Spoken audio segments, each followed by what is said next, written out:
Cool. So hi everyone, I'm Terence, and I'm a staff software engineer in Google.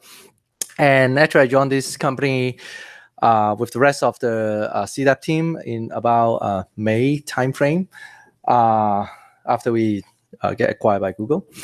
So for people who has been in this meetup before, then you might know that there was a company called Cast that we work on a platform called Cdap. So today what I'm going to talk about is the latest release of Cdap 5. A specific part of that is the cloud support that we added to the Cdap 5. So for anyone who hasn't heard about Cdap before, so Cdap in one sentence is a little bit abstract, but in one sentence is an open source data application platform for building and operating data application. Right. So what do we mean by data applications in general? It means it could be like ETL pipelines, it could be data integrations, it could be analytics, that kind of applications that basically involve either moving your data or getting insights from your data. And for the Cdap platform itself, it has many different functionalities, but one or a couple of the typical usage is like this. So basically, imagine that you have some data available, maybe on the cloud or maybe in your cluster, either way, right? So you want to look into those data, right? You want to get some insights, or maybe you want to do some simple transformation for the ETL. I mean, whatever that is. So you first use something called data preparation inside Cdap, right? So data preparation basically is a visualized tools for you to sample your data and then construct your data logic on top of it, mainly like transformational, that type of data logic. For example, you can use data preparations to, let's say, sample a JSON files line by lines, and then you see the fields being parsed out like in a tabular form. And then you say, okay, this is actually, I want to drop this field. I want to maybe kind of unify all the fields to certain formats, or you want to parse the date, things like that. So all this can be done through data preparations, which give you a very nice UIs to interact with your data while you're constructing the data transformation logic. But that's not the end of the story, right? After you prepare, after you construct the logic, you prepare your data. The next step, naturally, the next step is to construct a pipeline, right? That constitute not just the transformation or parsing of the data, but also, like, for example, you can do joining, you can run ML, you can do maybe simple things. You just want to transfer data. I mean, whatever you want to, you would like to do, you pretty much you construct a data pipeline, right? And then you might want to execute it once in a while. You might want to schedule it. You might want to schedule it to runs based on data availability. I mean, there are various aspects of that, that when and how you can run the data pipeline. But in general, you construct a data pipeline to perform your day-to-day job, right? That's typically what the industry do as well. And after that, of course, after the data pipeline executes, right, it gives you insights about your data, right? It tells you what you want to look at, right? So from there, and then you might be iteratively modifying your or creating a new data pipeline to further to get further insight from your data, or you just keep it running such that it actually producing a kind of a production data model for you to use as well. Another very important aspect about the data pipeline execution, or in general, like this kind of data application execution, is the metadata, right? So why it is so important is because oftentimes you want to see, for a given piece of data, right, for a given piece of data set, right, who produced it, what kind of operations has been performed on this data set, on the source, such that it produced this particular data set, right? So we call it lineage, right? So the data lineage and other form of metadata, it helps to you to understand your process around the data, as well as it helps you to discover other aspect about your data, right? That's why it's called a metadata. So all this that I talk about is all being covered and supported by Cdap. So, and this is kind of the typical usage flow is like that. Okay, so as of now, well, as of before Cdap 5, there are two main execution mode of Cdap itself. The first one, we call it local sandbox. So imagine that as a developer, right? Let's say you want to construct a data pipeline, or you want to pay a run, right? You want to construct your application. Typically, for any kind of platform, they will have some kind of SDK that you can download, right? Even like, for example, Docker or Kubernetes like that as well. Everything is like that. You can download a kind of a minified version of the software. So this is it, right? The Cdap local sandbox. Everything runs on your laptop, right, or local machine. And it runs with a single JVM process. Whatever data pipeline that you construct, the work itself actually runs inside the JVM. Okay, that's very easy to understand. And then there's another execution mode. We call it Cdap distributed mode. Basically, it is for production purpose, right? So, for example, some of the customer, they have a large Hadoop cluster. They want to run various kind of data applications on top of the Hadoop cluster. They use Cdap to construct those applications, to orchestrate, to manage those applications. So in that case, Cdap runs on the same Hadoop cluster as well. So it supports like H8 because it's multiple processors. It has failover and all this stuff. And as I said, right, Cdap itself runs on Hadoop Yarn, as well as the applications also runs on the same Hadoop cluster, right? And it has been like that since the first version of Cdap, Cdap 1.x. But of course, the main question is, what about there, right? Which is the cloud, okay? So cloud computing is getting more and more common. It's more and more important, right? A lot of people is trying to shift or trying to leverage the computation power and the storage and various other aspects of cloud computing, right? So this gives us think about, okay, how to make the same user experience being available on the cloud.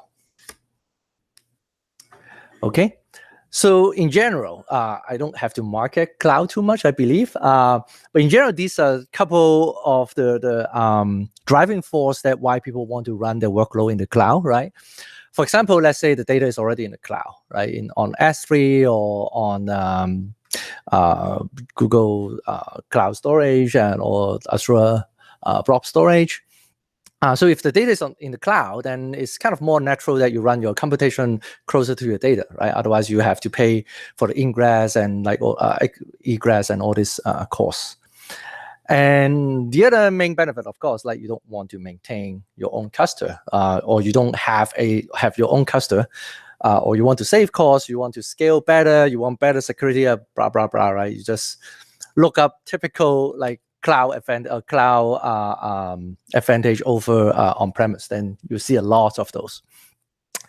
And in some use cases, it's for the separation of concerns, right? Because some data you want to run it on-prem because it have some very sensitive information, but some other data you want to scale better, you want to run it on the cloud, something like that.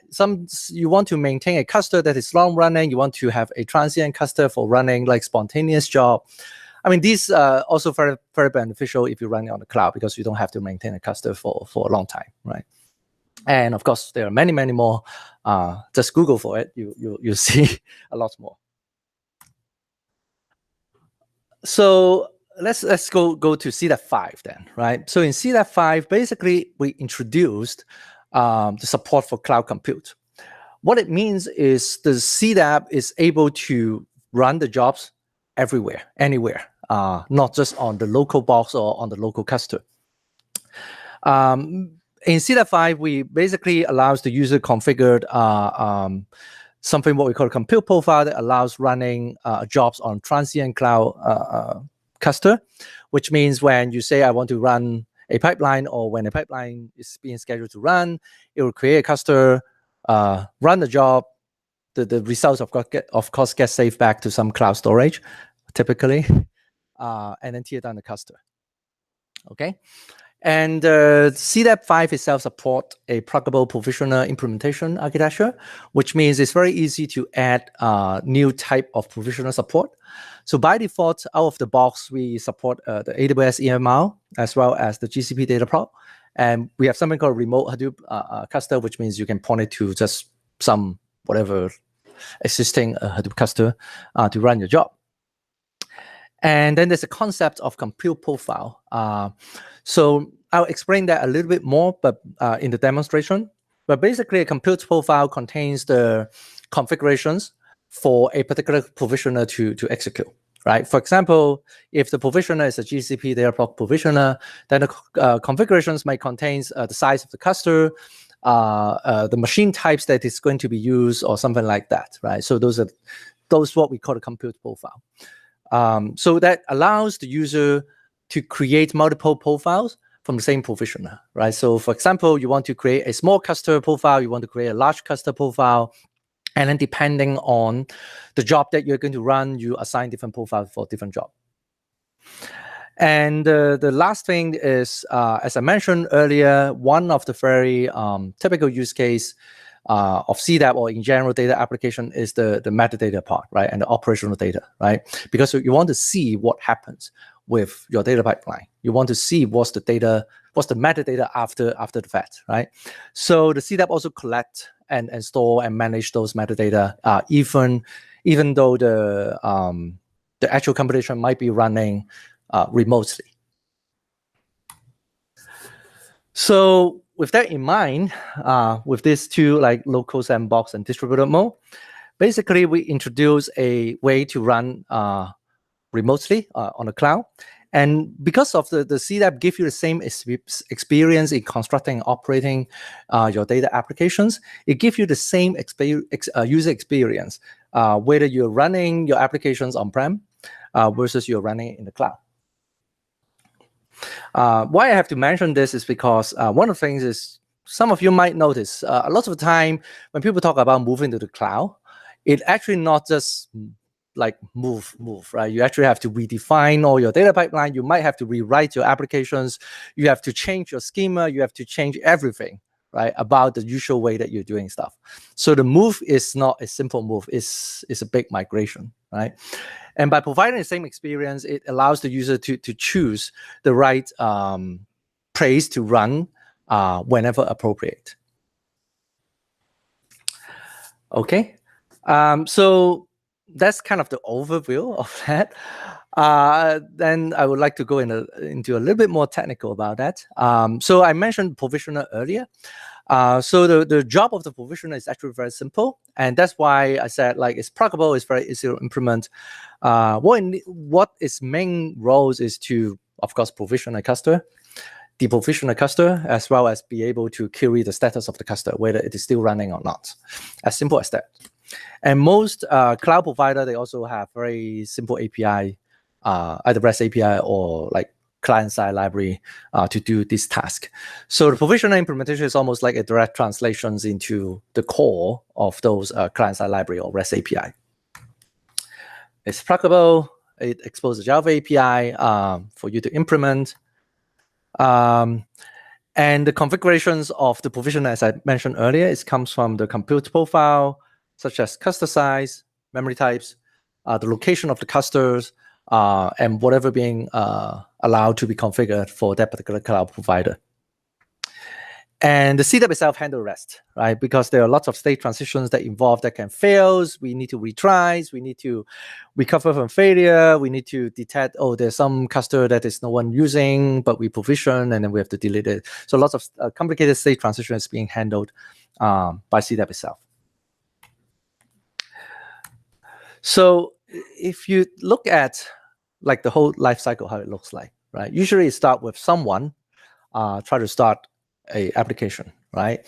And that thing is like someone together with a compute profile, which is kind of the configuration for that. Or it can start from a schedule, right? So you can configure a schedule that runs periodically or based on data availability and things like that. That will trigger the starting of your application. And then after that, of course, the first thing we do is the provisioner will combine it with we will take the compute profile configurations and start provisioning the cluster resources, right, on the cloud. And then after that, it's quite natural. It prepares the job to run on the cloud. And then, of course, the next step is pretty natural, is start the job. After you start the job, what Cdap has to do is it has to continuously monitoring the job status, right? Because the job runs remotely. So we use various ways, use API and SSH to monitor the job status. And at the same time, we collect the operational data as well as the metadata back to the Cdap. So this is kind of a loop, right? Until the job finished, we keep collecting, we keep monitoring and all this. Until the job either finished or failed, right? That seems pretty straightforward.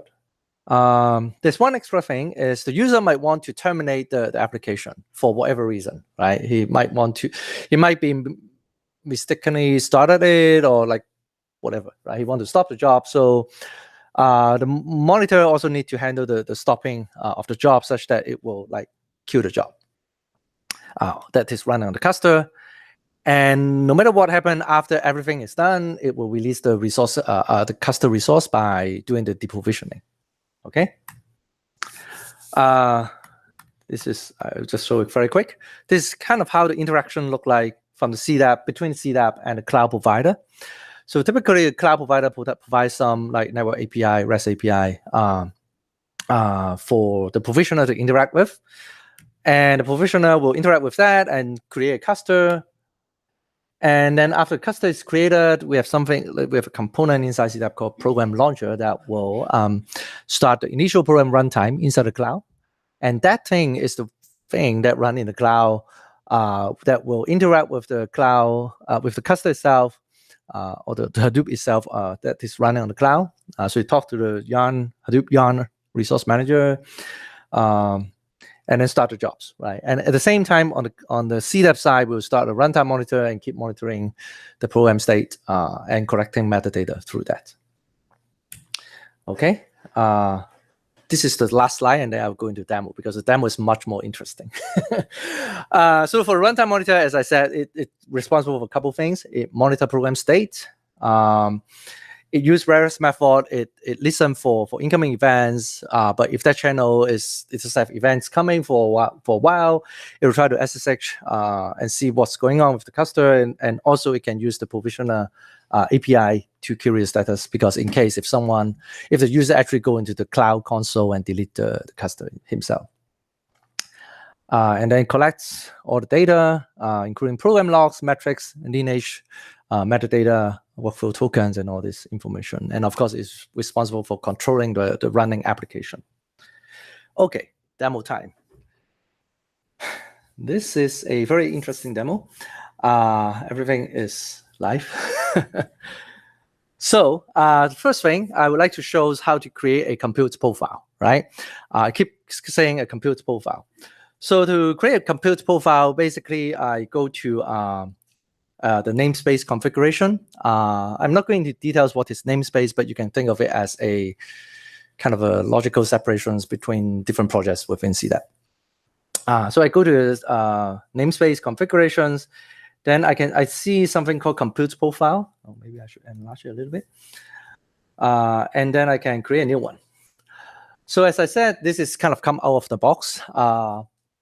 We will continue to expand the set of provisioner that are supported as well, and also welcome the community to contribute more. So let's say I want to create a Google Cloud Datadog profile, compute profile. So I click on that. I need to provide a name, some description, and then a project ID. This is my project ID here. So this set of configurations will be different for different provisioner. For example, for the EMR case, they will need different information, of course.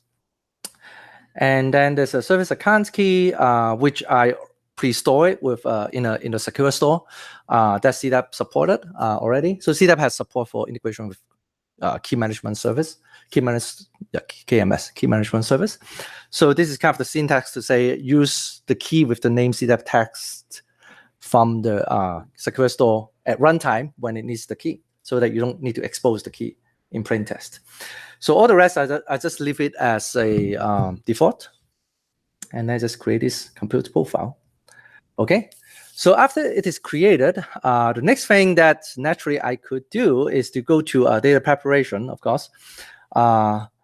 to kind of visually prepare my data. But to save people time, I already created a pipeline. But I can show you the pipeline. How does it look like? So basically, this pipeline is a very simple join pipeline that it starts from reading from 2 files. So I have 2 files. One file is called customer, one file called purchase. And then after reading, I parse the file, and then I join them. So how does the file look like? Let's see. So the file looks like this. It's a very small file. It could be big as well. I don't have enough time to prepare a lot of data in there. But basically, there's a customer file that contains customer information, and then there's a purchase file that contains the kind of the customer ID and the product that they bought and the price that they pay. Okay, so I want to join this to join these 2 pieces of information such that I can see like who buy what and all the details. And then at the end, I write the data to a big Google Bigquery sink, right? Such that I can query the data afterwards. Okay, it is a pipeline like that. So one thing I would like to do is I would like to configure this pipeline rather than using so-called native profile. So native profile is the one that runs things locally, right? It's the kind of the old mode that we support. Like for SDK, it runs in the same process. For this remote, it runs on the same Hadoop cluster. But instead of using the native profile, I would like to use the dataprop profile. All right. If I want to, I can further customize this compute profile by specifying a different network or number of nodes and all this stuff. But I'm not going to customize that. So I save it. Okay. And then, so this is these 2 are the input arguments for the pipelines, because I need to tell, okay, where's the input file is, right? So I didn't hard code it in the pipeline configuration as in here. So I use a kind of a macro such that I can provide at runtime or through the scheduler. And I already have these 2 files already upload in one of in the GCS bucket. So I'm going to run it. Next time I should always remember I run it first because it takes some time. But anyway, once I hit running, once I hit run, you'll see the program status is pending because it's the application itself is not running yet. So what's happening is we are provisioning a dataprop cluster. Okay, so you can see a status there. It's provisioning, right? And it just created like 30 seconds ago. As I said, this is a live demo. Okay, and while it is provisioning, I'm going to show you one thing. Is so this is the Bigquery UI. And as per the configuration, I can quickly show you that. So this is the configuration for the Bigquery table that I'm going to write the data into. This is the data set ID of the Bigquery table. This is the table name of the Bigquery table, and this is a schema, right? So schema is actually generated as part of the pipeline. When you're constructing the pipeline, it knows how the schema change, and then it will propagate the schema for you, right?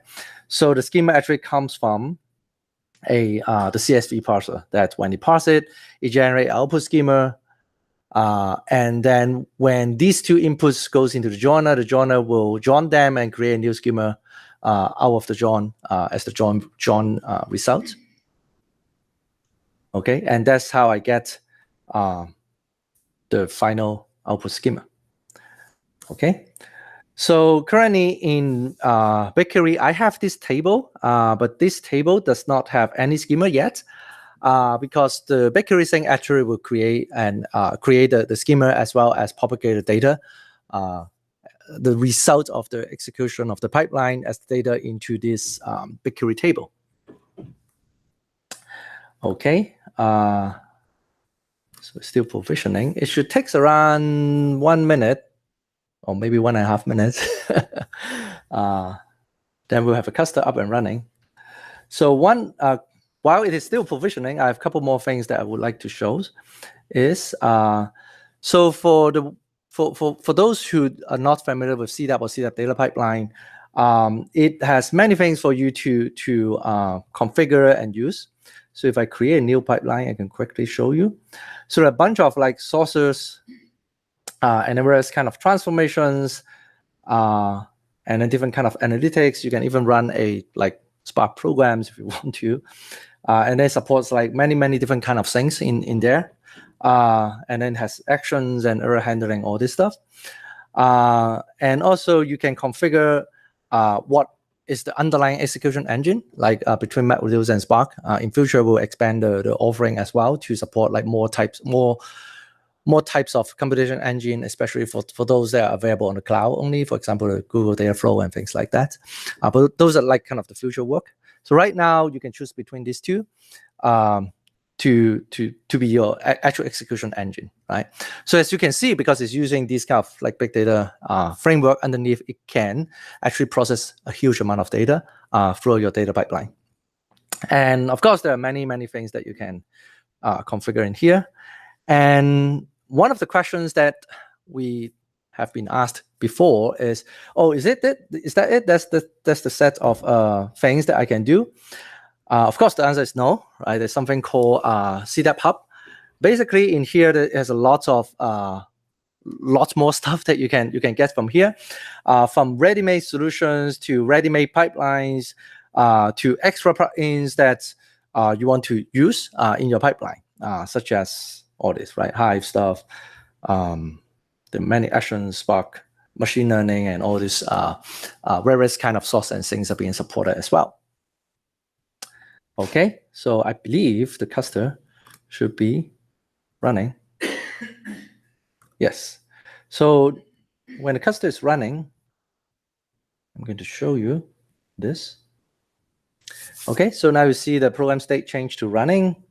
If I look at the logs, actually all the logs are coming back. And so these logs are generated in the cloud, right? But then yet I see it in Cdap, and my Cdap is actually running on my laptop right now. As you might notice, it's running on localhost. So this is the SDK that I'm running.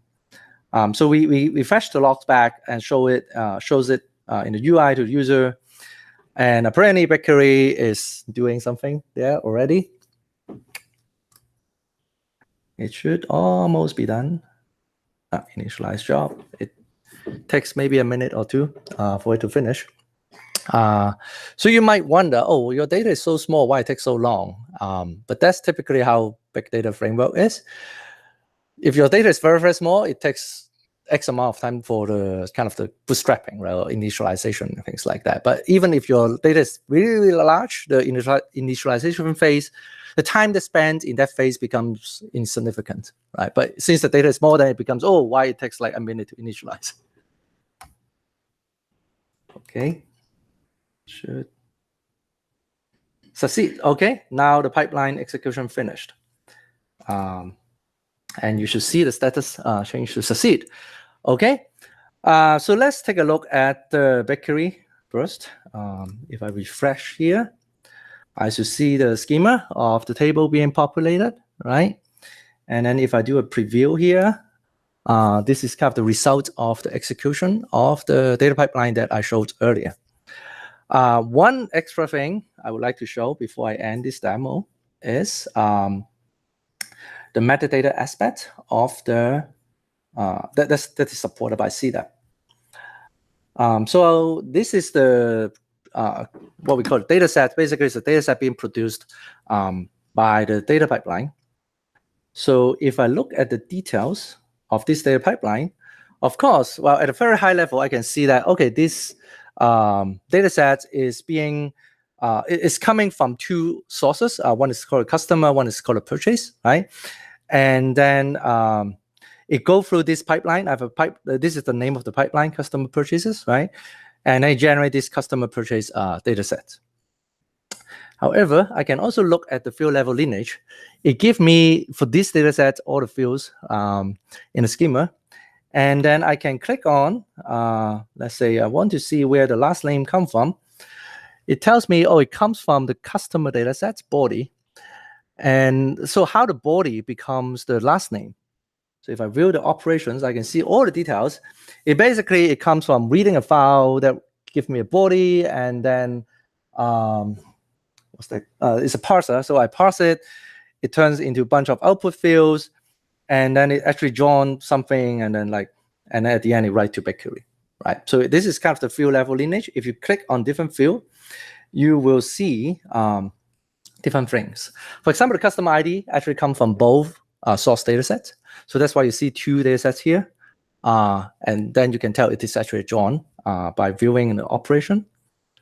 You can see it drawn between these two keys from the corresponding upstream dataset. Okay, and so you can see the whole thing's run on the cloud, but we still be able to collect and get everything back for you to look at the data afterwards. And of course, one last thing to check is now you see, oh, that cluster is gone. It was deleting and it was gone. So it's a transient cluster, as I mentioned earlier. Okay. All right, back to this, and I think that's the end of my talk. Thank you. Any questions? Do I have time for questions or? Yeah. Okay. 2 questions then. Yes. Let me give you a quick mic. Turn on that. Thank you.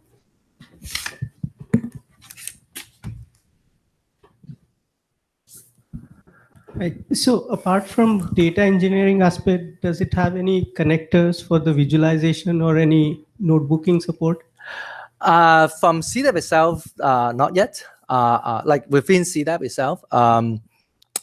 But usually what we rely on, or what we see, like most of the typical use case, is the user use the data pipeline right to some sink. And usually those sinks is already have visualization integrations with some of the common tools that are available in the market already. Like within Cdap itself, we don't have the visualization, but it relies on the integration through the sink.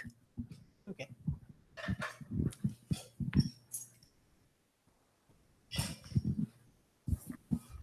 So I think you talked about the provisioning and deprovisioning. So is it happening for every instance of pipeline, or let's say if I'm running a scheduler and the job runs maybe every 3 hours, then are you going to do the provisioning every 3 hours and Currently, yes. Currently, yes. That's the model being supported in Cdap 5. In future, we are going to make it slightly more flexible. You can say, I want to keep the cluster afterwards for X amount of hour time, and then if it is available, you can reuse it. But as of now, we do a provision and deprovision every time for every run.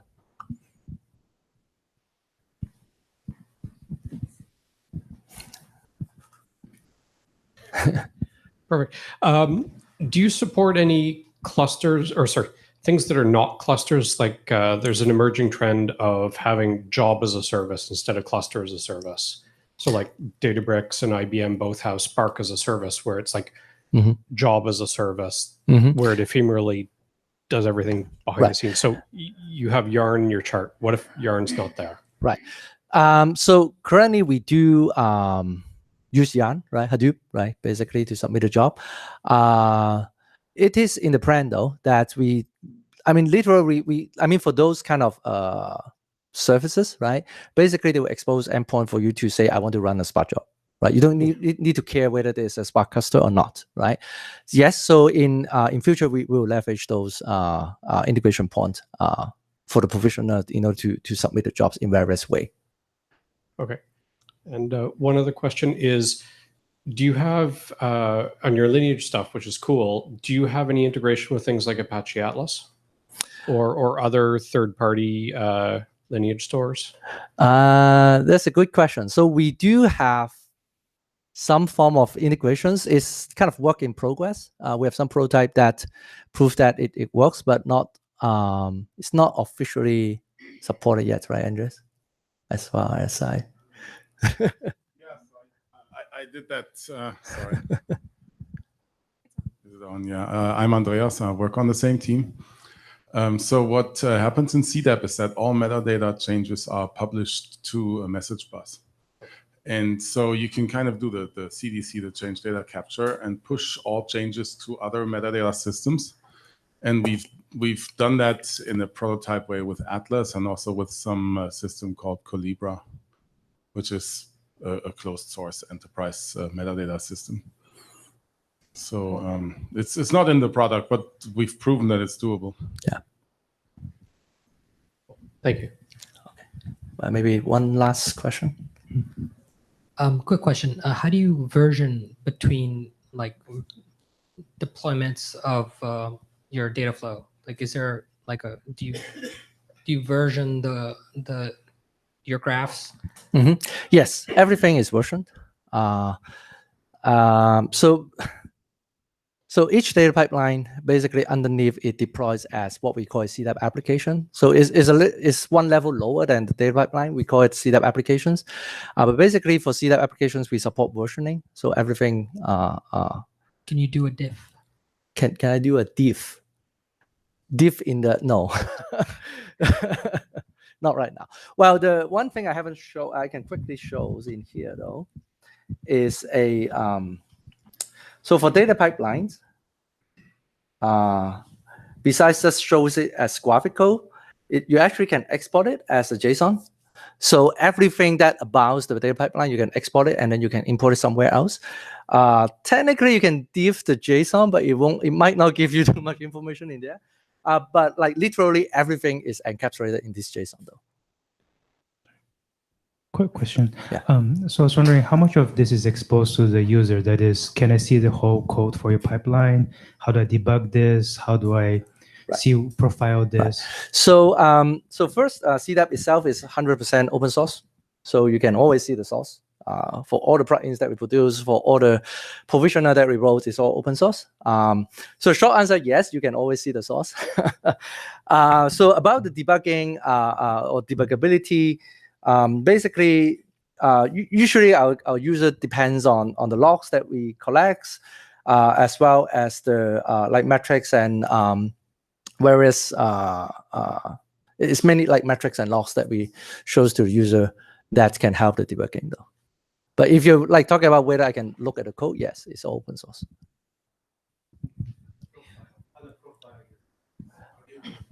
How do you profile?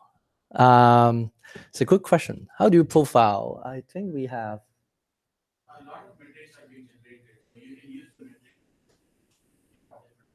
but also from a development perspective, there's mode that allows you to check for correctness while you're in development mode, right? So there is a way for you to do that, which I think Terence didn't show it, but a lot of metrics are collected, but we don't right now provide within the product itself ability to compare between previous runs. There are dashboarding features, report features that we have that's in Control Center that allows you to compare between different runs, but for that you have to go and generate specific you have to perform specific actions to get that report generated, but you have an ability to do that. Yeah. So for example, this is some of the basic metrics that shows like how long it takes for processing run record, how many records per second, something like that. When you click on the metrics here, right, it shows how many ins and out and how many errors. So 2 questions. Just wanted to confirm my understanding that you don't use existing Hadoop cluster. You will provision a cluster. Is that correct? For the cloud, when it runs on the cloud, yes. Okay, good. And but if it runs on the same Hadoop cluster, then it doesn't provision. Okay. The second question is, you are generating a lot of data, in terms of logs, metrics, and metadata. Where do you store them? Where do we store it? We store it on the same cluster that Cdap is running on. Okay. So even if Cdap goes away, that data stays in the cluster. In the cluster, yes. Okay. And is it, in a format that is consumable by some other, application or enterprise, or are they tied to? Is it some sort of closed format? You mean the format of what data? The metadata. Currently, the metadata is in kind of a Cdap format. Okay. The metadata itself, because it needs some way to represent, for example, the field lineage graph. And that's why, like this gentleman asked a very good questions whether we can export it to external system, right? Okay. I mean, so everything is published to a message bus. Okay. So it could export to other Okay, systems great. as Thanks. well. That's all. Yeah, thank you. Okay, so we take one more question because we're running a little late, and Terence will be available after the event as well if you guys want to chat. Thank you. I got the last one. Just from the 10,000 feet view, right? Is it fair to say that people would like to use your product, Cdap, to quickly migrate to the Google Cloud environment? Let's say that I'm an organization. I have my data on-prem. It's all over the place. I wish I could go to Google BigQuery. I know it's going to be a mess. Is it fair to say that I will use your product to do that? Yes. That's the reason why you exist? That's one of the reasons. That's one of the very good reasons why we exist. Because BigQuery, as well. people pay for BigQuery, but yours open source. So I think it's a good way for you to accelerate that migration. Is that fair? Yes. Thank you. Okay. All right. Thanks, everyone. So if you're interested, please join these Google groups. There are lots more questions, and we can take after the talk as well.